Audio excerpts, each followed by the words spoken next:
விளம்பரத்தை நம்பி மட்டுமே முதலமைச்சர் ஸ்டாலின் ஆட்சி செய்கிறார் என அதிமுக பொதுச் செயலாளர் எடப்பாடி பழனிசாமி விமர்சித்துள்ளார். ஈரோடு மாவட்டம் அரியபாளையத்தில் நடைபெற்ற கூட்டத்தில் பேசிய அவர், தமிழகத்தில் சட்டம் ஒழுங்கு பாதுகாப்பு இல்லை எனவும் போதை கலாச்சாரம் அதிகரித்து விட்டதாகவும் குற்றம் சாட்டினார். திமுக கூட்டணி ஆட்டம் கண்டுள்ளதாக கூறிய எடப்பாடி பழனிசாமி, திமுக காங்கிரஸ் கூட்டணி நிலைக்குமா என்பது சந்தேகம்தான் என தெரிவித்தார். மேலும் டெண்டர்கள் மூலம் திமுக ஊழல் செய்வதாகவும் அதிகாரிகள் உடந்தையாக இருப்பதாகவும் கூறினார்.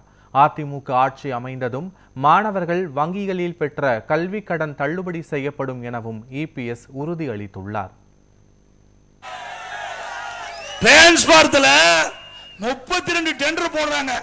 ஒரே ரேட். இந்தியாவில் இப்படி எங்கேயுமே டெண்டர் நடந்தது கிடையாது.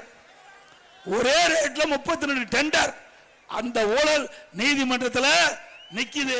இதையெல்லாம் வருகின்ற பொழுது தேர்தல் நேரத்தில் பத்திரமா இருப்பாங்க. எங்க இருப்பாங்களோ அங்க இருப்பாங்க. சட்டத்திலிருந்து தப்பவே முடியாது. ஊழல் செஞ்சவங்க தப்ப முடியாது. உப்ப தின்றவங்க தண்ணி குடிச்சே ஆக வேண்டும். ஆக திமுகவில் மிகப்பெரிய ஊழல் நடந்திருக்குது. இந்த ஊழல் எல்லாம் வெளிப்படையாக கொண்டு வருவோம்.